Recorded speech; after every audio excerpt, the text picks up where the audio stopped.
ይሄ ከተማ ነው። ይሄ ከተማ ነው። ይሄ እውነቱ ነው። እውነታችሁን ነው። እንግዲህ ማርታ አቤልን የደበቀችው ነገር አለ። እኔና አንቺ ስንተዋወቅ ኤርሜላ ስለ አንቺ በጣም ጥሩ ጥሩ ነው የሆኑ ነገሮችን ነግራኝ ነበር የተዋወቅኩሽ።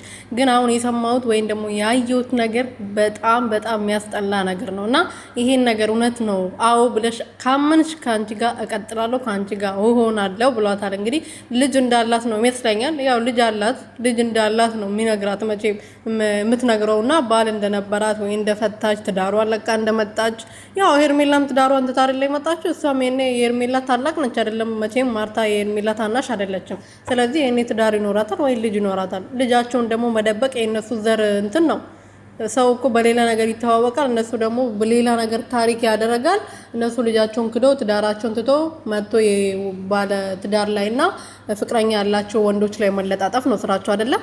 ሰላም ቤተሰቦቼ እንዴት ናችሁልኝ? እኔ በጣም ደህና ነኝ፣ እግዚአብሔር ይመስገን። በያላችሁበት ሰላማችሁ ብዝት ትርፍርፍ ይበልልኝ። እንግዲህ አቤል ዛሬ ማርታን አፋጧታል። እሱ ቡታጀራ ሄዶ ተከትለው ሄዳለች። እንግዲህ ወንዶችን መከተል የነሱ አማን ነው። የራሳቸው ህይወት ስለሌላቸው የባለ ትዳርና ፍቅረኛ ያላቸው ወንዶችን እየተከተሉ ነው እድሜ ልካቸው ነው የሚኖሩት ማለት ነውና የደበቅሽኝ ነገር አለ። እኔና አንቺ ጓደኝነት እንዲቀጥል ከፈለግሽ ነይ ንገሪኝ፣ እውነቱን ንገሪኝና ከዛ እኔም አምኜሽ ከዛ አንድ ላይ እንቀጥላለን። ከዛ ካልነገርሽኝ ግን እኔንም ሶሊያናንም ከዚህ በኋላ አታገኘኝም ብሏልና እኔ ምን አይነት ሴቶች እንደሆናችሁ እኮ ግርም ነው የምለኝ። ይሄ እንዳል እናንተ እኮ አትፈለጉም። በነገራችን ላይ የትም ቦታ ብትሄዱ አትፈለጉም። ምክንያቱም ለማኝ ስለሆናችሁ። ወንድ ልጅ ሴት ልጅ ደግሞ ለወንድ ልጅ እንደዚህ የምትወርቅለት ከሆነ ያ ወንድ ልጅ መቼም ፍቅረኛውም ትዳሩም ሊያደርግላት አይችልም። ቢያገባችሁ ራሱ እየረገጣችሁ ነው የሚያኖራችሁ፣ እየረገጣችሁ ማለት ነው። ይሆናል አይደለ?